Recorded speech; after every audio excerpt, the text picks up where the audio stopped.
ৰ'দ দিলেও ৰ'দ, বৰষুণ দিলেও বৰষুণ, নহয়নে বন্ধু বান্ধৱীসকল? আৰু এয়া আমাৰ ফালে এয়া 3 দিনমান হৈছে বতৰ ভাল কৰিছে। আৰু বহুত দিন বৰষুণ দি আছিলে, 15-20 দিন মানে হ'ল বতৰ একেবাৰে বেয়া আছিলে।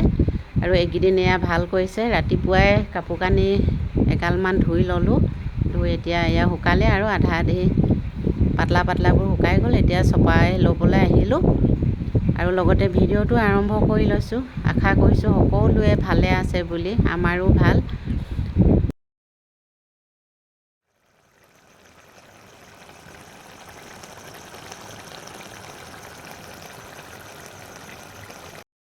বন্ধু বান্ধৱীসকল, এতিয়া আহিলোঁ এয়া পাকঘৰলৈ।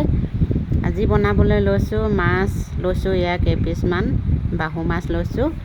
আৰু এইফালে মই এয়া বিলাহী, কণ বিলাহী 1 লালি শিঙি থৈছোঁ। পুৰি পেলাই পিটিকা কৰি খাম, খুব ভাল লাগে খাই কণ বিলাহী পুৰি পেলাই যদি পিটিকা কৰি খালে। আৰু লগতে মই এয়া পানী কোমোৰা বাকলি গুচাই আনি থৈছোঁ, ৰেডি কৰি থৈছোঁ, মাছৰ লগত বনাম। আজি পানী কোমোৰা কাটি নলওঁ, আজি পিচি লওঁ বুলি ভাবিছোঁ। এই পিহনাখনতে পিচি পিনে বনাই চাওঁ কেনেকুৱা লাগে। ভালেই হ'ব, বেছি দেৰি সিজাব নালাগে, সেইকাৰণে ভাবিছোঁ পিচিয়ে লওঁ। আৰু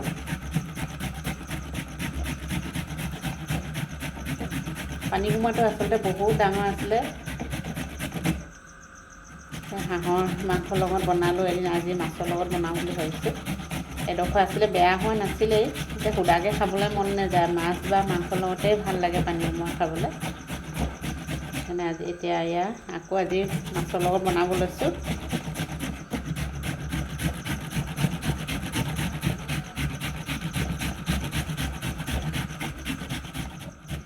এয়া পানী কোমোৰাখিনি পিচি লোৱাও হৈ গ'ল। আজি প্ৰথম বনাম পানী কোমোৰা পিচি লৈ পিনে। আৰু এইফালে মাছখিনি হালধি সানি ল'লোঁ, এইফালে তেল গৰম কৰি আছোঁ।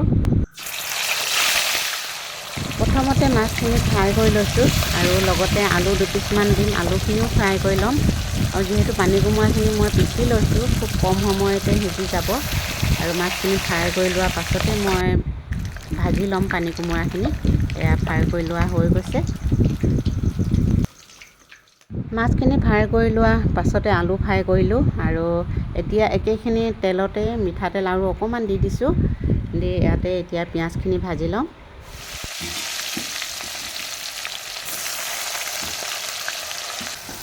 এতিয়া দি দিম পানী কোমোৰাখিনি, পিচি থোৱা পানী কোমোৰাখিনি। আৰু এয়া চাওক, খুব পানী পানী ওলাই আছে। আৰু এইফালে বিলাহীও পুৰি আছোঁ এটা ছাইডত। তেলৰ পাকতে দি দিছোঁ এয়া পিঁয়াজৰ লগতে আদা নহৰু পিচি লোৱাখিনি, কেঁচা গন্ধটো যাবৰ কাৰণে তেলৰ পাকতেই দি দিছোঁ। আৰু লগতে হালধি নিমখো দি দিম। যিহেতু পানী কোমোৰাখিনি পিচি লৈছোঁ ন, সেইকাৰণে মানে একেবাৰে লগতে দিয়ে লৈছোঁ।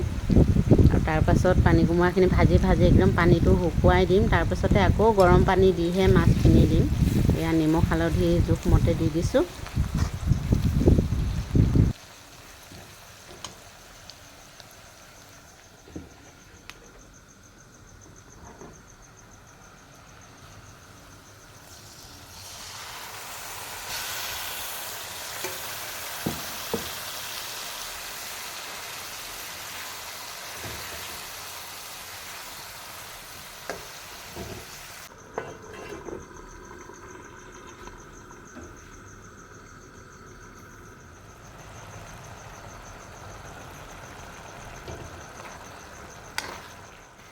পানীখিনি একেবাৰে শুকাই গ'লে, একেবাৰে শুকুৱাই দিছোঁ মই পানীখিনি। খুব পানী পানী ওলালে যে, সেইটো কাৰণে।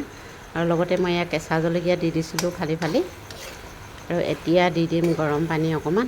একেবাৰে থুপথুপীয়াকৈ বনাইছোঁ, বেছি পানীও নিদিওঁ, বেছি জোল নকৰোঁ। এয়া গৰম পানী দি দিছোঁ অলপ।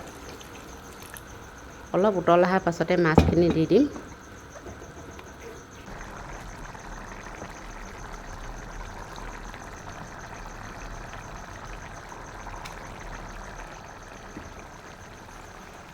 বন্ধু বান্ধৱীসকল, এয়া হৈছে একেবাৰে শেষত, সিজোৱা হৈ গৈছে।